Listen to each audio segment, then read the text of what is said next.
등에 그려진 협죽도 마타요시 에이키. 먼저 작가 소개를 하겠습니다. 작가 마타요시 에이키는 1947년 오키나와 남부 우라소 출생으로 당시 오키나와 남부에는 미군 기지가 집중해 있었기에 그의 작품에서는 오키나와인가 미군 기지가 자주 나오고 있습니다.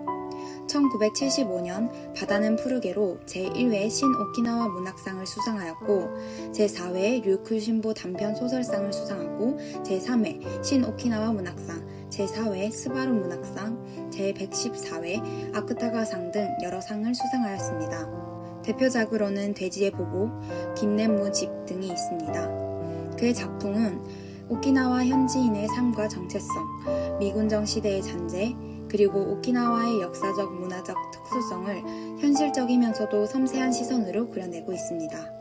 등에 그려진 협죽도 속 여자 주인공 미치코는 미국인 아버지와 오키나와인 어머니 사이에서 태어난 호녀라입니다. 그녀는 오키나와와 미국 어디에도 완전히 속하지 못한 채 방황하며 끊임없이 자신의 정체성을 고민합니다. 그리고 그러던 중 미국인 병사 제키를 만나 사랑에 빠지게 되는 인물입니다. 남자 주인공 제키는 오키나와에 있는 미군 기지의 병사로 미군 기지에서 밴드부를 하며 색소폰 연주를 하는 것을 가장 좋아합니다. 전쟁에 대해 부정적이며 곧 있을 베트남 파견으로 인해 불안함과 두려움을 가지고 있습니다. 머지않아 베트남 전선으로 가야 할 미군 병사 제키, 그리고 그런 제키에게 사랑을 느끼면서 혼혈인 자신의 모습과 동병상련을 느끼는 미치코. 미군 기지의 철조망을 사이에 두고 만나게 된 둘은 사랑에 빠지지만 베트남 전쟁의 파견으로 인해 슬픈 이별을 하게 됩니다. 전쟁의 시대 속에서 피어나는 처연하고 아름다운 사랑 이야기. 등에 그려진 협죽도 낭독 시작하겠습니다. 미치코는 협죽도 꽃을 스케치하고 있었다. 협죽도는 카네다 공군기지의 철조망을 덮어서 가릴 정도로 무성했다. 독이 있다고 전해지는 협죽도의 핑크색 꽃과 잎사귀는 시들어 있었다. 하지만 평화를 상징하는 꽃이라는 글을 미국 잡지에서 읽은 기억이 있다. 소나기 구름과 태양은 꿈쩍도 하지 않고 있었다. 철조망 꼭대기에 감아놓은 가시철사도 녹슬어 있었다. 소학교 5학년 무렵에 손으로 잡아본 철조망은 은색이었다. 반 친구의 아버지가 미군 기지에서 잔디 깎는 일을 하고 있었다. 그래서 곧잘 친구랑 미군 기지에 갔다. 그 친구는 뼈가 앙상했고 얼굴이 검었는데 철조망에 손을 집어넣어 열심히 아버지에게 손을 흔들곤 했다. 여름풀에 강한 열기가 살랑대는 바람에 실려왔다. 어느 날 같은 반 남자아이가 미치코 일행을 놀리면서 따라왔다. 그 아이는 미치코의 밀짚 모자를 획 낚아채 메뚜기나 잠자리에게 던지며 장난을 쳤다. 그러다 모자가 갑자기 바람에 높이 날아올라 철조망 안쪽으로 떨어졌다. 미치코는 분했지만 울지 않았다. 철조망 안쪽에서 누군가가 지나갈 때까지 끈덕지게 기다렸다. 해질녘이 됐다. 같은 반 남자아이와 여자아이는 미치코를 달래기도 하고 겁주기도 하다가 포기하고는 돌아가 버렸다. 미치코는 움직이지 않았다. 갑자기 자신의 백인 아버지가 웃으며 나타나 모자를 주워줄 것 같은 착각에 빠졌다. 잠잠한 저녁뜸을 끝내기라도 하듯 바람이 다시 불어와 밀짚 모자를 굴렸다. 모자는 점차 광대한 기지 안쪽으로 사라져갔다. 미치코는 스케치를 하다가 손을 멈췄다. 군화를 신은 사람과 근용견이 서 있었다. 철조망 안쪽이었다. 미치코는 스케치북을 겨드랑이에 끼고 일어섰다. 망설여졌다. 미치코는 영어 회화에 자신이 있었다. 하지만 미국인과 실제로 대화해본 경험은 그리 많지 않았다. 협죽도 가지를 헤치면서 다가갔다. 알지 못하는 미국인과 말을 해보고 싶은 욕망은 꽤 오래전부터 품어왔다. 이 미군 경비병이 철조망을 넘어와 나를 묵욕하지 않을까 하고 걱정했다. 오키나와 여자가 미군 병사에게 능욕당하는 사건이 빈번히 벌어지고 있었다. 덥지 않아? 긴 소매 옷에 철모까지 쓰고. 미치코가 영어로 물었다. 이상할 정도로 마음이 차분했다. 경비병이 고개를 가로질렀다. 붉은 목덜미에서 땀이 배어나오고 있었다. 계산책? 아니, 순회 중이야. 여기서 뭐 하는 거야? 미치코는 스케치북을 펼쳐서 보였다. 이 꽃 색깔이 너무 눈에 띄지? 난 노란색으로 칠할 거야. 군용견은 철조망 안쪽 협죽도 그늘로 들어가서 앉았다. 그렇지, 그때 그 개는 어떻게 됐을까? 미치코는 경비병의 파란 눈에서 시선을 돌리며 생각했다. 중학교 2학년 무렵 교복을 입은 남고교생 여러 명이 인접한 둑에서 철조망 안쪽으로 잡종 강아지를 던져 넣었다. 강아지는 철조망 냄새를 맡다가 고교생들을 바라보았다. 얼마 안 있어 강아지는 학생들이 돌을 던지자 피해서 도망치기 시작하더니 미군 기지 안에 드넓은 아스팔트를 돌아다녔다. 미치코는 고교생들에게 돌을 던졌다. 돌을 던지면서 도망쳤다. 고교생들은 미치코를 의아한 표정으로 바라보기만 하고 뒤쫓지는 않았다. 앉아서 쉬지 그래? 미치코는 경비병을 보며 말했다.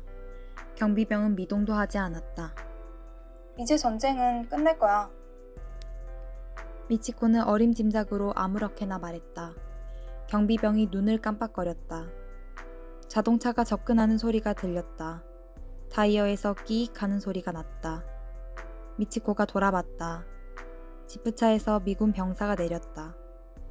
키는 크지 않았지만 티셔츠와 데님 바지를 딱 끼게 입은 몸의 선이 매끈했다. 본 기억이 있는 미군 병사였다. 하지만 생각이 나지 않았다. 미군 병사들 대부분은 젊어서인지 몸매가 매끈했고 푸른 눈의 모양도 아주 비슷했지만 이 미군 병사의 눈빛은 어딘가에서 본 기억이 있는 듯했다. 눈빛은 강렬하긴 했지만 어딘지 모르게 쓸쓸함이 감돌고 있었다. 이 눈빛을 어딘가에서 마주친 적이 있다.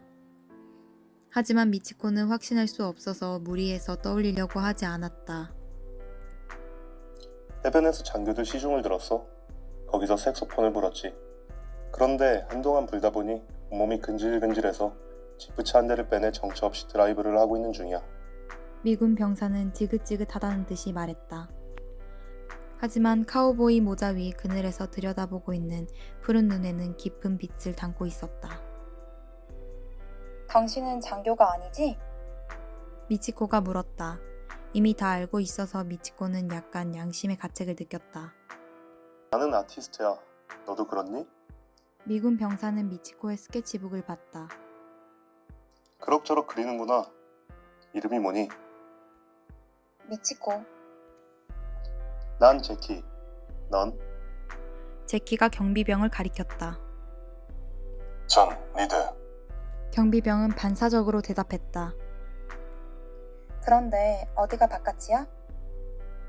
미치코는 경비병에게 장난스럽게 물었다. 바깥에 있는 사람은 당신일까 나일까? 바깥은 네가 있는 곳이지.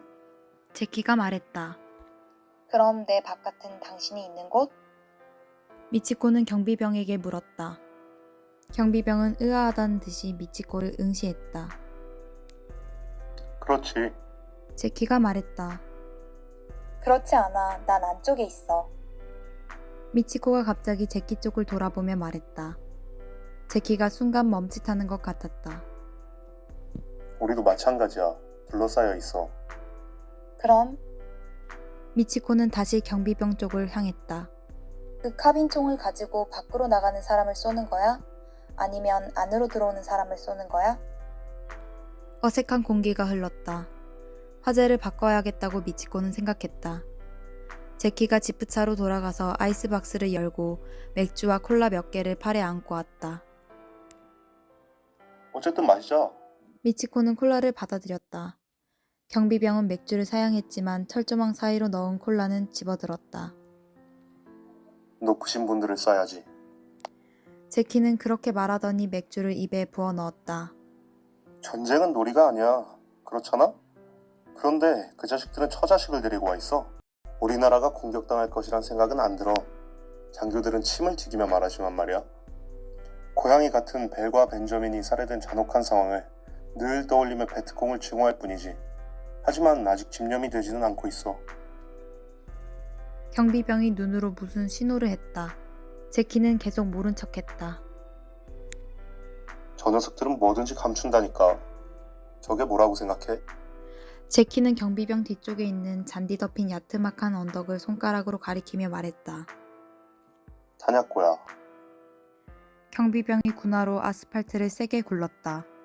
흰색 먼지가 피어올랐다. 근용견이 일어나 으르렁거리기 시작했다. 아이고 무서워라. 제키가 가장되게 양손을 올리며 익사를 떠났다. 돌아가자. 제키는 미치코를 손짓으로 부르면서 집으로 되돌아갔다. 같은 예술가가 아니면 말이 통하지 않아. 미치코는 주저했다.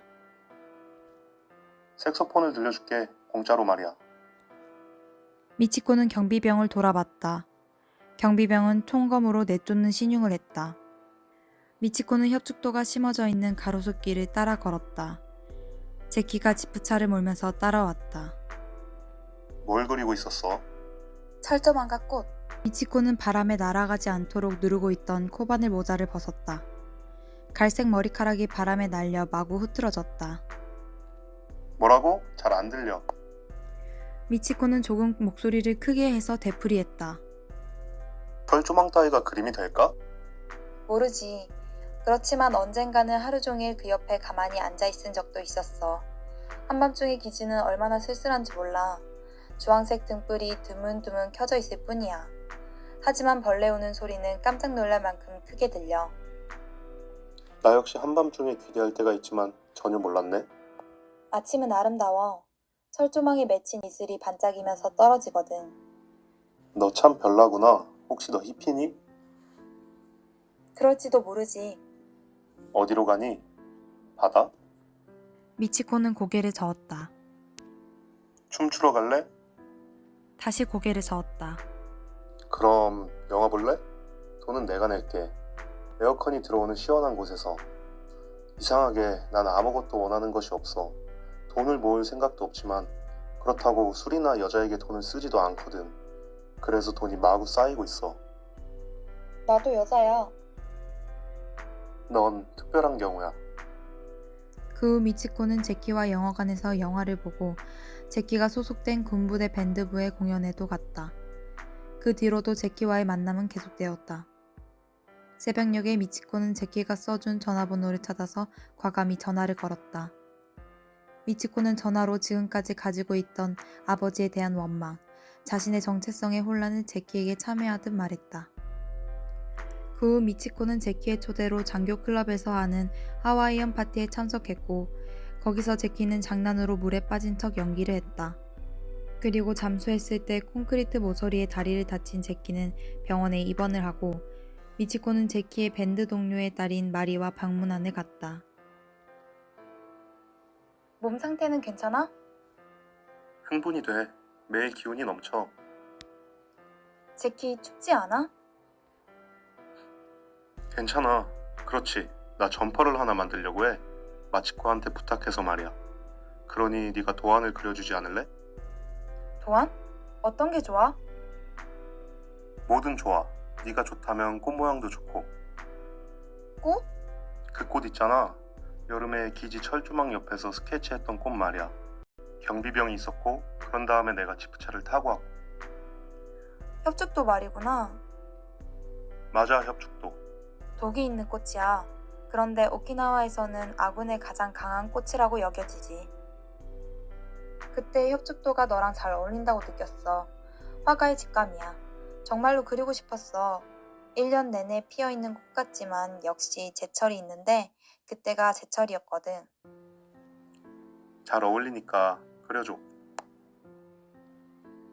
좋아, 그려줄게. 하지만 어째서 그런 협축도를 보러 갔을까?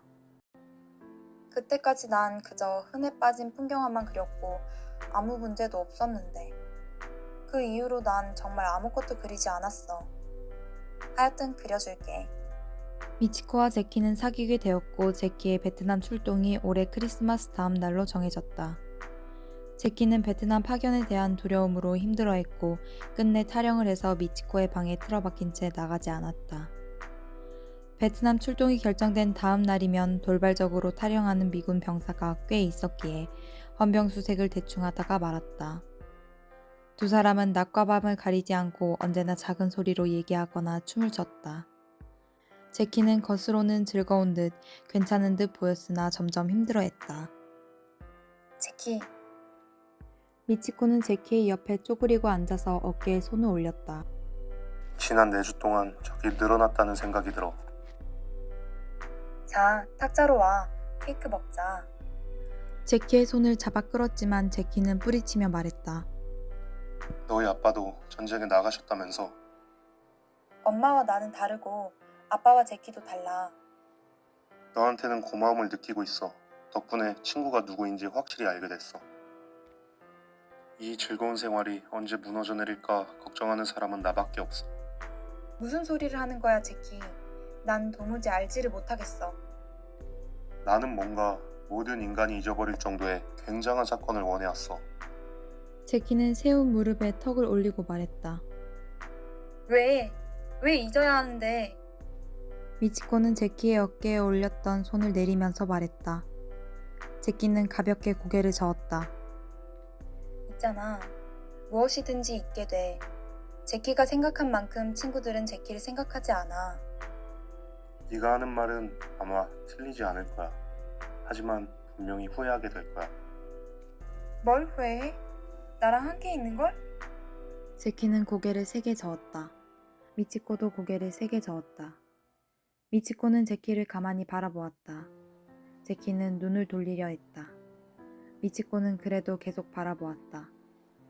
제키가 일어나서 유리문을 열었다. 남향으로 난 창이지만 북동쪽에 차가운 바람이 불어왔다. 커튼이 격렬하게 흐트러졌다. 바깥바람이 참 좋구나. 제키가 중얼거렸다. 그리고 나서 곧바로 뒤를 돌아보더니 경례를 했다. 미치코는 엉거주춤 일어난 상태에서 제키를 올려다봤다. 제키는 정면벽을 가만히 보면서 빠르게 말했다. 경례, 잭 맥클레인 상병의 본국 귀환을 명한다. 라이브에서 군인으로 실격이다. 잭 맥클레인 상병은 아티스트다. 색소폰으로 나라를 위해 헌신하도록. 그럼 한 곡 불어보라. 명령이다. 이상.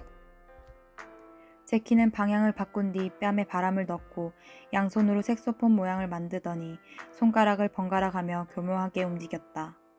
좀처럼 멈추지 않았다. 가슴을 젖히고 허리를 구부린 채 상상의 색소폰을 계속 불었다. 미치코는 제키의 목을 껴안았다. 제키의 가슴에 얼굴을 비비며 흘러나오는 눈물을 닦았다. 오랜 시간 선체로 껴안고 있었다. 제키, 춤추자. 미치코는 레코드 플레이어에 블루스곡 LP를 올렸다. 몸을 거의 움직이지 않으면서 춤을 췄다. 때때로 색소폰 소리가 흘러나왔다. 나라면 더 잘 불 수 있어. 제키가 말했다. 미치코는 제키의 어깨에 올려놓았던 뺨을 움직였다. 너 돌아가면 군사재판에 회부될 거야. 난 개의치 않아. 왜 결심한 거니? 모두가 가잖아. 모두는 아니지 않아? 제키는 제키잖아. 맥스도 죽었어. 맥스? 그래, 맥스. 포카수를 잘하는 밴드 친구. 너와 처음 만났던 날 기억하지? 그 전날에 맥스는 베트남으로 갔었어. 맥스는 죽지 않았을 거야. 거짓말이 아니야. 어떻게 알아? 마리가 전화해줬어. 마리는 정직해? 부대에도 확인해봤어. 여기에 있다고 말할 거야? 미치코가 고개를 들고 말했다. 제키는 고개를 저었다. 키는 맥스와 달라. 알아. 맥스의 복수를 생각하고 있진 않아. 하지만 맥스는 내 라이벌이었어. 미치코는 제키의 목덜미를 만졌다. 머리카락이 더 자라 있었다. 치맛자락이 자꾸 펄럭였다. 음악이 끝나자 미치코는 유리문을 닫은 후 제키의 손을 잡아 끌어 의자에 앉혔다. 식사 준비할게. 기다려. 미치코는 부엌에서 해매그를 만들었다. 기름이 튀었다. 오늘 새벽에 꿈을 꿨다. 비로 야자 새갓을 깊이 눌러쓴 어부의 그물에 무언가 걸렸다. 그물을 끌어올렸다. 젊은 미군 병사였다. 물이 튀었다. 주위를 둘러싼 사람들이 큰 소리로 웃었다. 나도 저기에 있었다. 나도 웃고 있었던 것 같다. 제키를 혼자 차지하려고 해서 괴로운 거야. 미치코는 자신을 타일렀다. 모두와 함께 공평하게 제키를 사랑해야 한다. 아니야, 나만이 제키를 사랑하고 있어. 마리와는 달라. 하지만 만일 마리가 제키를 사랑하고 있다고 해도 전혀 질투심이 솟아나지 않는다. 정말 이상한 일이다. 갑자기 어깨에 손이 올라왔다. 가슴이 뛰었다. 뒤를 돌아보니 제키가 서 있었다. 입 주위에 흰 크림을 묻힌 채 웃고 있었다. 미치코는 웃으며 티슈 페이퍼로 닦아주었다. 내가 끝내고 올게. 제키의 눈이 날카로워졌다. 내일 부대로 갈 거야. 미치코는 해메그를 접시에 담았다. 몸을 움직이고 싶었다. 기름이 튀어서 한순간 손등에 날카로운 통증이 느껴졌다. 누군가를 죽였다면 도망쳐 숨더라도 난 개의치 않아. 제키가 탁자로 돌아갔다. 미치코는 접시를 탁자 위로 날랐다. 만약에 누군가가 죽어야 결말이 난다면 부정하지만 나와 미치코를 위해 누군가가 죽기를 간절히 바랄게. 역시 신은 허락해 주시지 않을까? 미치코는 가슴에 묵직한 압박감을 느꼈다. 접시가 미끄러져서 떨어져 깨졌다. 미치코는 엎드린 다음 얼굴을 탁자에 갖다 댔다. 제키는 미치코의 어깨에 손을 살며시 올리고 말했다. 지금까지 내가 보여준 참을성을 칭찬해줘. 미치코가 얼굴을 들자 제키가 윙크를 했다. 제키는 미치코의 어깨를 두드리고는 의자에 앉았다. 미치코가 일어났다. 부대에 몇 번이나 전화를 하려다 결국 하지 않았어. 너에 대한 성의라고 생각해줘. 미치코는 제키의 머리를 어루만졌고 제키는 미치코의 왼손을 꼭 쥐었다. 제키는 저녁밥을 남기는 버릇이 있었지만 오늘은 전부 다 먹었다.